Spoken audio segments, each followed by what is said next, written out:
안녕하십니까. 공익 강사 지상입니다. 자, 지난 시간에 우리가 이제 계산식이 나오는 지문들을 어떻게 정보 처리를 하는가에 대한 얘기를 했습니다. 자, 지난 시간에 했던 얘기를 다시 한번 복습을 하자면, 지문에 계산식이 나오면 그 계산식을 반드시 옆에다 쓰자. 그러니까 계산식을 써야 문제가 좀 더 정보가 잘 보이고 그 정보를 가지고 여기 있는 숫자를 그대로 대입해내서 문제를 풀자 하는 거였어요. 자, 이제 오늘은 그래서 이제 그거와 관련된 지문 또 두 지문 정도를 마련했습니다. 먼저 2019학년도 수능입니다. 2019학년도 수능은 이게 불수능의 정점이었던 해죠. 1등급 컷이 84가 나왔으니까 어마어마했어요. 이때 시험 보고 난 다음에 아직도 기억납니다. 아이들이 전부 다 등급컷 나오기 전에 망했다고 생각하다가 막상 등급컷 나오고 난 다음에 살짝 미소를 지었던, 하지만 그래도 또 못 본 아이들은 또 못 봤기 때문에 좀 안타깝긴 했는데, 사실 이 수능은 앞에 있는 화작문부터가 쉽지가 않았어요. 이제 앞에 화작문부터가 아주 난해한 형태의 문제들이 나오면서 시간이 밀리고 밀려서 부족해서 여기까지 오면서 이 지문을 거의 못 풀었어요. 그러니까 제가 이제 화작 보통 이야기를 할 때 이해 수능 얘기를 많이 하는데 이때 그랬거든요. 제가 이제 요 다음에 재수학원 가서 재수생들한테 물어봤어요. 이제 여기 있는 이 문제가 지금 보이시죠? 요 문제가 정답률이 21%입니다. 그러니까 21%가 될 정도로 너무 어려웠어요. 그리고 그 해 뉴스는 대부분 이 문제로 도배가 됐어요. 뭐 정답률이 20%를 넘네, 못 넘네. 지금 이게 메가스터디 기준으로 21%지. 당시 EBS 기준으로는 18%까지 제가 기억을 하거든요. 그러니까 그 20% 내외였어요, 문제가. 그래서 내가 물어봤어요. 이게 그렇게 어렵더냐? 그랬더니 애들이 어떤 표정이었냐면 뚱한 표정. 아니 뭐 네? 이런 표정 있잖아. 그래서 내가 아니 이 문제 몰라 그랬더니 일단 첫 번째, 그때가 재수생 처음 개강할 때라 아이들은 재수를 하겠다고 마음먹고 들어온 첫 번째 수업이라서 자기들에게 아픔을 주었던 이 수능을 다시 푼 적이 없어요. 아니 수능 끝나고 집에 가서 해설 강의를 볼 거야? 어떻게 할 거야? 가채점도 사실 하기 싫은데 그렇지 않아? 그래서 이제 이런 문제가 나왔는지 몰랐어. 그래서 내가 만일력 그랬더니 만일력 이렇게 나왔냐는 거야. 그래서 아니 나왔잖아, 네가 봤잖아 그랬더니 한다는 말이 자기들은 몰랐대요, 이런 문제가 있는지. 그래서 내가 아니 이런 문제가 있는지 모르면 어떡해 라고 얘기했더니 자기들은 본 적이 없다는 거여서 아니 왜 본 적이 없지? 그랬더니 애들이 하는 말, 선생님 시간이 없어서 여기까지는 못 갔답니다 라는 얘기를 하는 거예요. 그래서 정답률이 20%인 건 찍었구나 이거. 근데 문제는 뭐냐면, 그러면 시간이 없어서 못 봤으면 나중에 풀었을 때 쉬워야 되는데 그것도 아니었어요. 제가 그 해 가장 많이 질문을 받았던 문제였습니다. 근데 여기는 이 문제는 아까 말씀드렸던 것처럼 식이에요. 아주 간단한 식에서부터 이 문제가 시작한다. 그래서 이 간단한 식에서부터 이 문제가 시작한다고 생각해보면 그렇게 어려운 문제는 아닙니다. 자, 그러면 이 질문 한번 가보도록 할게요. 자, 여기 있는 문제를 하려면 여기 A 부분을 읽어야 됩니다. 보이죠? 이 A 부분을 읽어야 지금 이 문제를 갈 수 있어요. 자, 그래서 A 부분을 한번 지금부터 읽어보겠습니다. 17세기 후반에 뉴턴이라는 사람이 등장했어요. 태양 중심설을 역학적으로 정당화하였다. 그는 만율력 가설로부터 케플러의 행성운동 법칙들을 성공적으로 연역했다. 그러니까 지금 이 사람은 태양 중심설을 역학적으로 정당화시켰다는 게 포인트야. 이게 끝이야, 사실은. 이게 끝인데, 문제는 이걸로 내려고 여기다가 이런 걸 쑤셔넣어놨다고. 이때 가정된 만율력은 두 질점이라는 게 여기 나와, 이론상의 물체라고. 두 질점이 서로 당기는 힘으로 그 크기는 두 질점의 질량의 곱에 비례하고 거리의 제곱, 두 질점의 질량의 곱에 비례하고 거리의 제곱에 반비례한대요. 됐어? 자, 그러면 이 말을 여기는 이 문제가 필요로 할 테니 이 문제에다 식으로 옮겨 놓겠습니다. 자, 보세요. 자, 이 문제를 식으로 옮겨 놓으면 이렇게 돼. 결국에 만유인력의 크기는 두 질점의 질량의 곱. 그러니까 질점의 질량에다가 곱하기 질량을 곱해놓은 거야. 두 질점의 질량과 질량을 곱해놓은 거라고. 비례라고 했지만 그냥 편의상 이꼴로 하겠습니다. 질점의 질량이 질량을 곱해놓은 거야. 그리고 뭐 어떻게 되냐면 거리의 제곱에 반비례한대. 그러면 거리의 제곱에 반비례한다는 걸 이렇게 쓰셔도 되고, 아니면 좀 더 수학적으로 거리의 제곱분의 1 이렇게 쓰셔도 됩니다. 반비례니까. 그러니까 얘가 올라가면 얘가 내려가는 거겠지? 자, 이렇게 쓰셔도 돼요. 뭐든 간에. 자, 이렇게 써주는 겁니다. 지금 요 식이 이제 있죠. 자, 그 다음. 지구를 포함하는 천체들이 밀도가 균질하거나 구대칭을 이루는 구라면 천체가 그 천체 밖 어떤 질점을 당기는 만유력은, 자, 천체가 그 천체 밖 어느 질점을 당기는 만유력은, 자, 만유력이 여기 하나 나왔고 여기 두 번째가 나오고 있어. 그 천체를 잘게 나눈 부피 요소들 각각이 그 천체 밖 어떤 질점을 당기는 만유력을 모두 더하여 구할 수 있대. 자, 그러면 여기서 뭐라 그랬냐면 그 천체를 잘게 나눈 부피 요소들 각각이 어떤 질점을 당기는 만유력을 모두 더하여. 자, 그럼 두 번째가 뭐냐면 이런 거야. 천체의 각각의 부피 요소 각각이 부피 요소 각각이 있어. 이것이 그 질점을 당기는 모든 만유력을 각각의 만유인력의 합이 그 천체의 만유인력과 같다는 거야. 됐지? 자, 그러면 정보가 두 개가 나왔어. 이렇게. 자, 이 두 정보를 가지고 여기 있는 문제를 한번 풀어볼 겁니다. 진짜 어렵지 않아요. 어렵지 않습니다. 자, 1번 갑니다. 밀도가 균질한 하나의 행성에 그 행성을 구성하는 동심의 구껍질들이 같은 두께일 때 하나의 구껍질이 당기는 만유력은 그 구껍질의 반지름이 클수록 커지겠군 그랬어. 그러면 지금 요 껍질 요렇게 되는데 이 껍질 안에 껍질이 겹겹이 쌓여 있대요. 그래서 여기 있는 이 부피 요소는 그것의 부피와 밀도를 곱한 값을 질량으로 가는 질적으로 봅시다. 자, 부피 요소는 그것의 부피와 밀도를 곱한 값을 질량으로 갖는 질점으로 볼 수 있대. 그러면 지금 이런 얘기가 나왔고 뒤에 같은 밀도의 부피 요소들이 하나의 구껍질을 구성하면 이 부피 요소들이 구 외부의 질점 P를 당기는 만유력의 총합은 그 구껍질과 동일한 질량이 갖는 질점의 구껍질의 O에서 P까지 당기는 만유력과 같다는 거야. 또 그다음 구껍질이 구를 이룰 때 구껍질들의 만유력의 총합은 결국 전체를 당기는 만유력과 같대요. 그러면 생각해봐. 여기서 구껍질들이 같은 두께가 같다고. 그러면 여기서 두께가 같은 걸 때 두께가 같아요. 그러면 하나의 구껍질이 만유력을 당기는 건 반지름이 클수록, 자, 여기 지금 그것의 부피 얘기가 나왔어. 그러면 여기서 지금 반지름의 길이가 길면 길수록 여기는 이 부피는 어떻게 되는데? 부피가 더 커지는 거 아니야? 선생님, 저는 그게 무슨 말인지 모르겠어요. 모르면 그냥 넘어가도 돼. 어차피 이건 중요하지 않아. 그러니까 무슨 말이냐면 반지름이 클수록 커진다는 건 하나의 구껍질이 이루는 게 반지름이 클수록 부피가 더 커지느냐. 밀도는 같으니까 부피가 어떻게 되느냐의 문제거든. 그러면 여기는 이 부피 요소들이 가지고 있는 요거는 여기는 이 부피하고 관련이 있고 그 부피는 반지름과의 상관관계로 문제를 푸는 건데 잘 모르겠으면 넘어가도 된다니까? 이게 그런 인과관계를 가진지 몰랐어. 그럼 넘어가도 돼. 자, 2번부터 가볼게. 2번이 포인트야. 자, 잘 봐. 지금부터 잘 쫓아오셔야 돼. 태양의 중심에 있는 질량이 m인 질점. 자, 태양의 중심에 있는 질량이 m인 질점이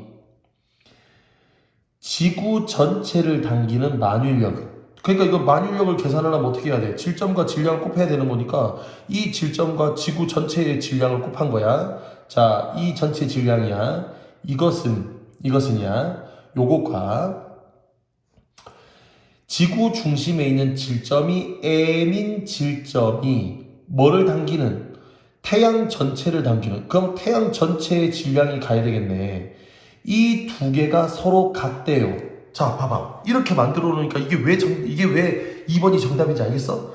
봐라. 이건 지금 태양인의 지분에 하는 건 페이크야. 질량이 m인 질점과 질량이 m인 질점이니까 얘는 질량이 같은 거라고. 여기에 곱하기를 지구를 곱하고 여기를 곱하기를 태양을 곱했으니까 이 두 개의 만유력의 크기는 같을 수가 없겠지. 아니, 상식적으로 지구의 질량과 태양의 질량이 같을 수가 없잖아. 그렇지 않아? 그러니까 정답은 2번인 거야. 쉽죠? 하도 안 어렵다니까. 자, 3번 보겠습니다. 자, 갑자기 깨끗해졌죠? 예, 영상이 중간에 끊어졌어요. 그래서 다시 지금 찍습니다. 네, 어쩔 수가 없죠? 자, 그래서 깨끗해졌는데 지금 무슨 말인지 알겠죠? 그러니까 이거 결국에 식이 질량 곱하기 질량이라는 것만 알면 되는 거야. 자, 3번 한번 볼게. 질량이 m인 지구와 질량이 m인 달은. 자, 요거 한번 가볼게요. 질량이 m인 지구와 질량이 m인 달은 됐어? 그러면 여기는 질량이 m인 지구와 달은 둘의 중심 사이의 거리만큼 떨어져 있으면서 질량이 m인 두 질점 요거 사이의 만율력과 동일한 크기가 맞잖아. 왜? 질량이 같으니까. 아까 기억나지? 질량 곱하기 질량이 뭐였다고? 만율력이었다고. 그래서 이렇게 된단 말이지. 자, 그럼 됐어. 자, 4번 가볼게. 태양을 구성하는 하나의 부피 요소와 지구 사이에 작용하는 만율력은, 자, 만율력은 지구를 구성하는 모든 부피 요소들과 태양의 그 부피 요소. 자, 가보자. 태양을 구성하는 하나의 부피 요소야. 밑으로 뺄게. 그러면 태양을 구성하는 하나의 부피 요소가 있대. 하나의 부피 요소. 그 다음에 여기에다가 곱하기 지구 사이에 작용하는 만유인력은 지구를 구성하는 모든 부피 요소. 아까 모든 부피 요소는 뭐라 했어? 그게 그 전체 합이라 그랬잖아. 자, 그럼 이 모든 부피 요소가 아까 여기서 뭐라 그랬냐면 모든 부피 요소는 잘게 잘려진 부피 요소들 각각이 그 천체 밖 어떤 지점을 당기는 만유력을 모두 더하면 구할 수 있대. 그러면 모든 부피 요소들과 태양의 그 부피 요소에 작용하는 만율력들을 모두 더하면 그 얘기잖아. 결국 지구의 모든 부피 요소란 부피 요소와 태양 사이에 작용하는 만율력을 다 더하면 그 부피 요소는 곧 지구가 되는 거니까 이 두 개는 같아야 되는 거잖아. 그러니까 얘도 맞는 말, 얘도 맞는 말. 자, 5번 가볼게. 반지름이 R이래. 반지름이 R이고 질량이 M인 지구와 지구 표면에서 높이 H 중심에 있는 질량 M의 지구. 이것도 써보겠습니다. 자, 반지름이 R인 지구, 질량이 M인 지구와 높이가 H만큼 떨어져 있는 질량이 M인 구슬 사이의 만율력은 RH만큼 떨어져 있으면 그럼 높이가 뭐해? 높이가 뭐 한 거야? 같은 거잖아, 같은 거. 그러니까 다시 말하면 여기는 이 거리는 중요하지 않았어. 질량이 M인 게 있고 질량이 M인 게 있대. 이 두 사이의 만율력과 같아야지. 높이가 거리가 같으니까 이 두 개를 곱한 값은 서로 뭐 한다고? 같아야 되잖아. 그래서 서로 같겠군. 얘 맞는 거야. 그러니까 정답 몇 번? 2번. 다시 말하지만 여기는 지구 전체를 당기는 만율력과 태양 전체를 당기는 lực 이 질량 자체가 달라요. 다르니까 절대 같을 수가 없다고. 그래서 정답 2번인 거야. 지금 무슨 말인지 이해됐어? 그러니까 다시 한번 정리합니다. 다시 한번 정리할게요. 식을 세워두고 그 식에다가 그대로 집어넣는데 본 문제는 남았던 그 질점의 질량 곱하기 질점의 질량이라는 이 식을 이렇게 써두고 여기다가 각각 질량에 해당하는 것들을 그대로 여기다 쑤셔 박아 놓으면 바로 답이 나옵니다. 그렇게 어려운 문제가 아니에요. 이해가 됐죠? 자, 그러면 여기 있는 거 한번 연습했으니까 이제 최종 끝판왕 만나러 갈게. 최종 끝판왕. 그러면 다음 질문 보겠습니다. 자, 다음 질문입니다. 자, 요거는 언제 질문인지 아실까요? 요거는 2020학년도 수능 문제입니다. 자, 이 문제 진짜 어렵고 정보도 많거든요. 그 중에서 여기는 이 40번 문제가 포인트라는 거 아시겠죠? 계산하는 게 들어가니까. 요게 정답률이 29% 정도가 됐어요. 자, 이것도 정답률이 매우 낮습니다. 그런데, 그러니까 이런 문제가 나오면 약간 소름 돋나 봐. 그러니까 차근차근히 정보를 처리하면 되는데 그게 어렵나 봐요. 사실 그게 어려운 문제가 아닌데 당황하지 말고 여기 지금 식이 나오지 얘는. 그러니까 이건 이미 식이 나왔어. 그래서 여기는 이 식을 이용하는데 다만 여기는 식을 좀 더 잘 보이도록 여기다가 옮겨놓고 가는 게 중요하긴 하거든.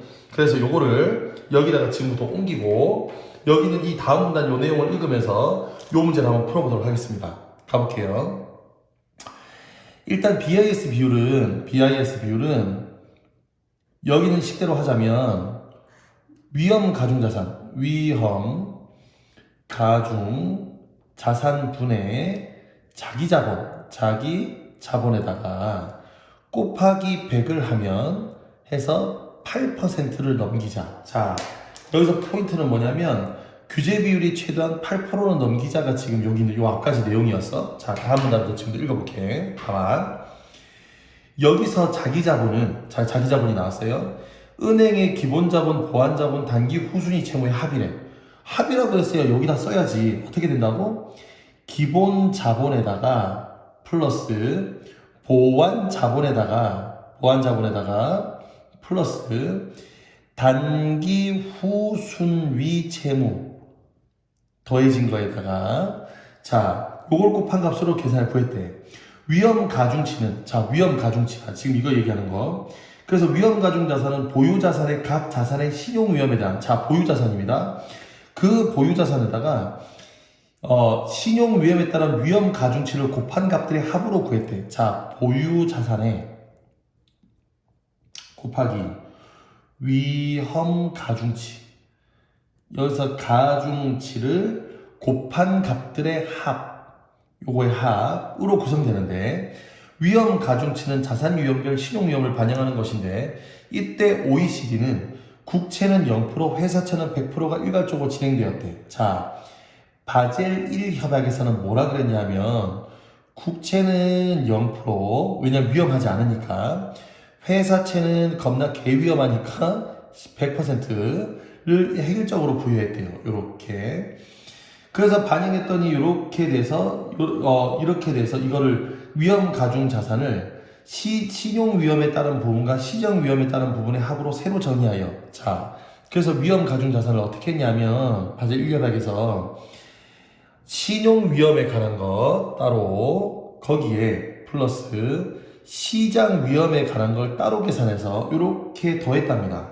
그래서 더해서 정의하여 BIS 비율을 산출하도록 했대요. 대신에 신용 위험과는 달리 시장 위험의 방식은 감독 승인 하에서 은행의 선택에 따라 사용할 수 있도록 했답니다. 이 친구는 은행의 선택에 따라서 하게 했대요. 자, 금융혁신의 증전으로 인해 바젤 1협약의 한계가 드러나자 2004년에는 바젤 2협약이 도입되었다. 자, 바젤 2협약이 나왔어. 자, 바젤 2협약은 여기서 BIS의 위험 가중 자산은 신용위험에 대한 위험 가중치에 자산의 유형과 신용도를 모두 고려하도록 수정되었대. 그래서 신용 위험의 측정 방식은 표준 모형이나 내부 모형 가운데 은행이 이용할 수 있도록 되는데, 이때 표준 모형에서는 OECD 국가의 국채를, 자, 여기서 다시 표준 모형이야. 그러면 표준 모형에서는 OECD의 국가의 국채를 0에서 150%까지, 그 다음에 회사채를 여기에서 20에서 국채는 요거, 회사채는 20에서 150%까지 요렇게 했대요. 그래서 신용도가 높을수록 낮게 부과했대. 자, 이렇게 했다는 거야. 예를 들어 100억인데 신용가 위험가중치가 20이면 위험가중자산에서 그 회사채는 20억으로 계산이 된대요. 그래서 이렇게 하게 했고, 내부 모형은 은행이 선택한 위험 측정 방식을 감독의 승인에서 사용할 수 있게 돼. 그러니까 표준 모형은 이렇게 사용하고, 여기에 내부 모형을 사용하게 되면 그것 또한 뭐 한다고? 은행이 선택하게끔 했대요.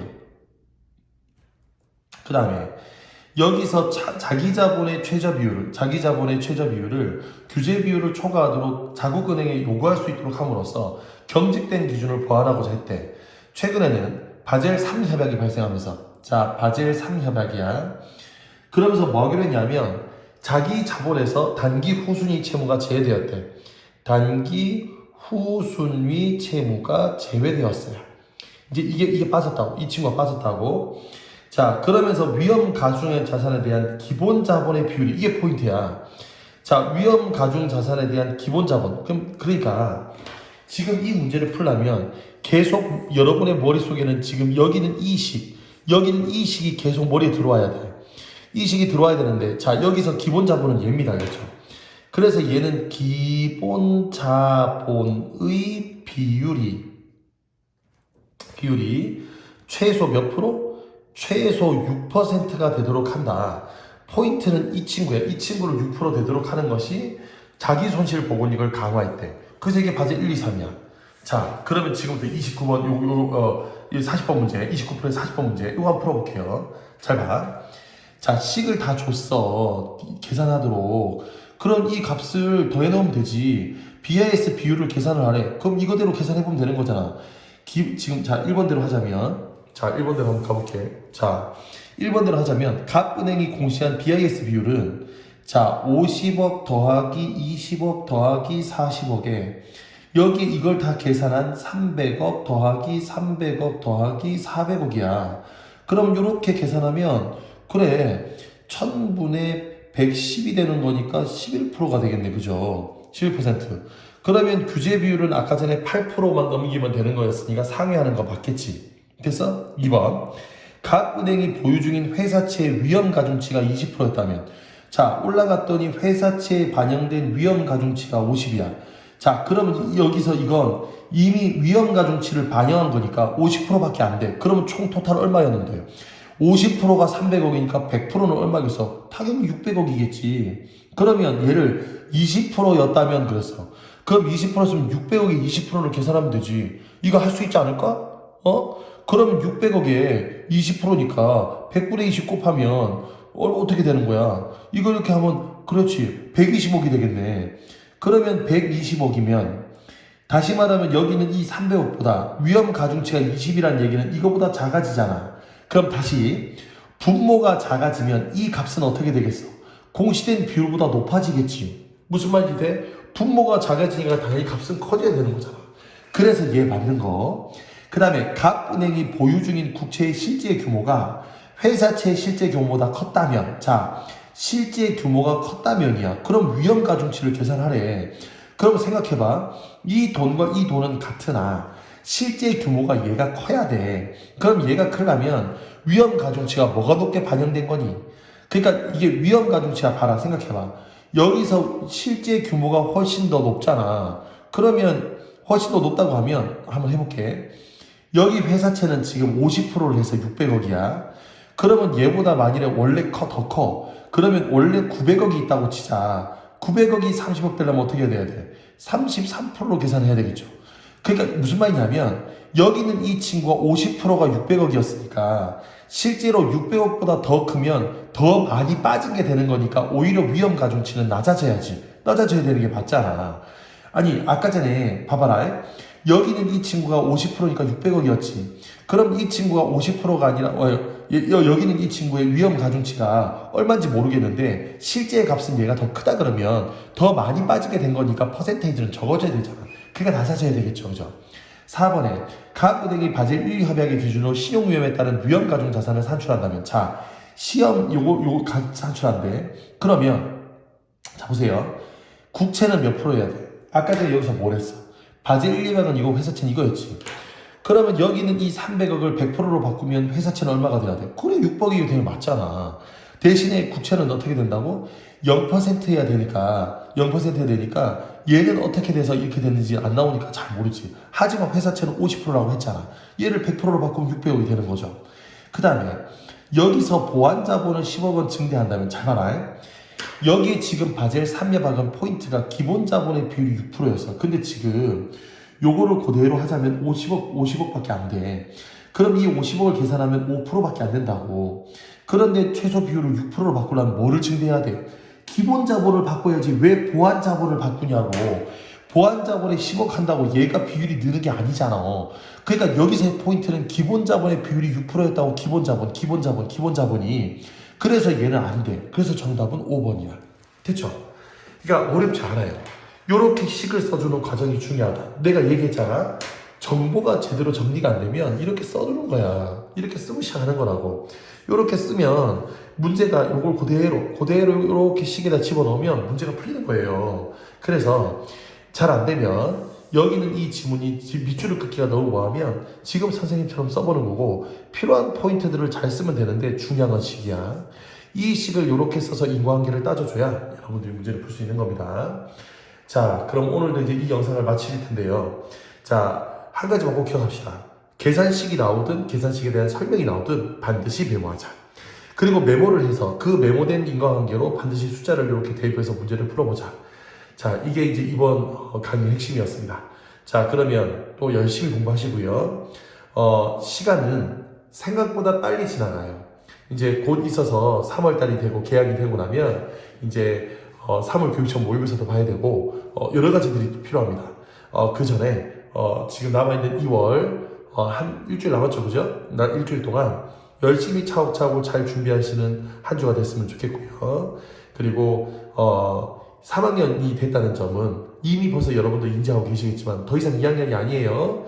예, 열심히 준비하셔서 올해 어쨌든 좋은 결과가 있었으면 좋겠습니다. 저는 또 다음 영상 준비해서 다시 찾아뵐 텐데요. 다음 영상도 기대해 주시고요. 혹시나 구독, 좋아요 아직 안 하셨으면 구독, 좋아요는 무료입니다. 구독, 좋아요 해주시기 바랍니다. 그럼 여기까지 마치겠습니다. 안녕.